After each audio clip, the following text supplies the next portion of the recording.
नमस्कार, बहुत बहुत स्वागत है आपका दिवाकर न्यूज में। मैं हूं आपके साथ आशीष पांडे। बढ़ते हैं खबरों की ओर।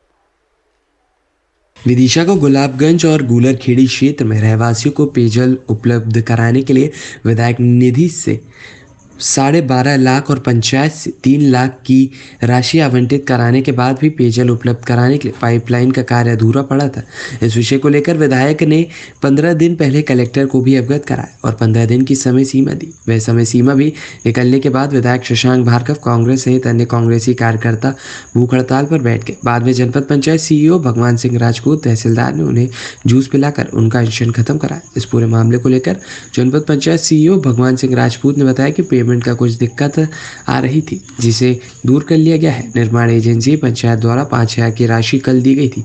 शेष 5 लाख की राशि आज जारी की जा रही है। तो अक्टूबर तक टेस्टिंग करने के बाद पेयजल सप्लाई प्रारंभ हो जाएगी। फरवरी के महीने में यहाँ आया था जब जनता ने ये मांग रखी थी। मांग क्या आदेश ही दिया था कि हमारे यहाँ पानी नहीं आ रहा और इस नल जल योजना को आप चालू करवाओ, जिससे गर्मियों में तकलीफ़ दूर हो जाए हमारी। तत्काल हमने 10 लाख या 11 लाख रुपए की राशि स्वीकृत की। इसके बाद एस्टीमेट बनवाया, कुछ ज़्यादा पैसा लग रहा था तो उसको 12.5 किया मैंने। 12.5 के बाद भी कुछ चीज़ें रह गई थी तो फिर 3 लाख रुपए दिए, यानी 15.5 लाख रुपए की राशि विधायक निधि से, मेरी राशि नहीं जनता की राशि है, विधायक निधि से मैंने यहाँ पानी के लिए दिए थे। लाइन डल गई, गड़ गई। आचार संहिता लगने की वजह से अधिकारियों ने असमर्थता व्यक्त की, जो अधिकारियों की लापरवाही थी। काम शुरू होने के बाद पेमेंट किया जा सकता है, लेकिन इनकी लापरवाही चलते चलते फिर नए कोई सरपंच साहब बन गए। उन सरपंच साहब ने सोचा कि जो सरकारी काम होता है उसमें भ्रष्टाचार भी होता है, और उनको कुछ मिला नहीं, क्योंकि पैसे उतने ही थे जितने का काम है। इसलिए उन्होंने पेमेंट रोक दिया। ठेकेदार को 50,000 रुपये देने से मना कर दिया। जिसका मटेरियल का पेमेंट हुआ था 12.5 लाख था, उसे 5 लाख रुपए हमने पहले ही दिला दिए थे, बाकी का पेमेंट रोक दिया।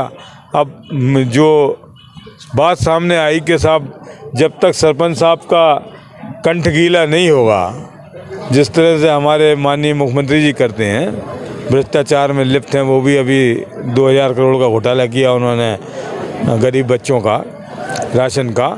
वैसा ही मामला हर जगह समझते हैं, क्योंकि चोर तो आदमी दूसरा, चोरों को नज़र आते हैं सारे चोर। हमारे पास चोरी का काम नहीं है, इसलिए हमने पैसे पूरे दिए।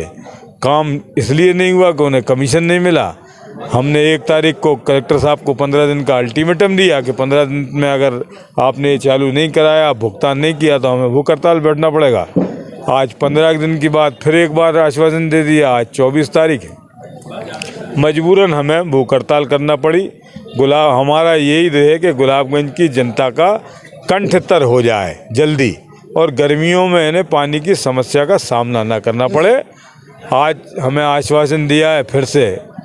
अधिकारी अभी आए थे, ये सीईओ साहब और तहसीलदार साहब, ये कलेक्टर साहब का फरमान लेके आए थे कि 8-15 दिन का आप समय और दे दो। तो हमने 1 तारीख तक का 7 दिन का समय दिया है। 2 तारीख को हम ये चाहते हैं कि हम आके और पानी की टंकी भर जाए गुलाबगंज की जनता के लिए और लोगों को सप्लाई शुरू हो जाए। 2 तारीख को भी अगर इन्होंने नहीं किया तो फिर नवरात्रि के बाद।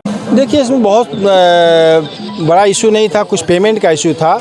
हमने अभी 3-4 दिन पहले भी आए थे और हम गए थे इस पार्ट पर, हम गए थे, हमारे एसडीओ पीएचई भी गए थे। हमने जांच किया और देखा कि काम तो हुआ है, ठीक है। उसके बाद हमने सरपंच, जो हमारी ग्राम पंचायत की निर्माण एजेंसी है, हम लोग को निर्देशित किया कि पेमेंट कर दे। उसके तारतम्य में कुछ हुआ, थोड़ा लेट हुआ ज़रूर जो है हमारे एजेंसी के द्वारा, लेकिन कल उन्होंने 50,000 का पेमेंट जो है हमारी सामग्री प्रदाता को कर दिया है। और हम आश्वासन आपको देते हैं कि 5 लाख रुपए का आज पेमेंट हो जाएगा। और इसके अलावा हम प्रयास करेंगे कि 2 अक्टूबर तक पाइपलाइन की टेस्टिंग करवा के और उसके बाद हम जो है पानी टंकी में पहुंचवा दें। ये हमारा कमिटमेंट है।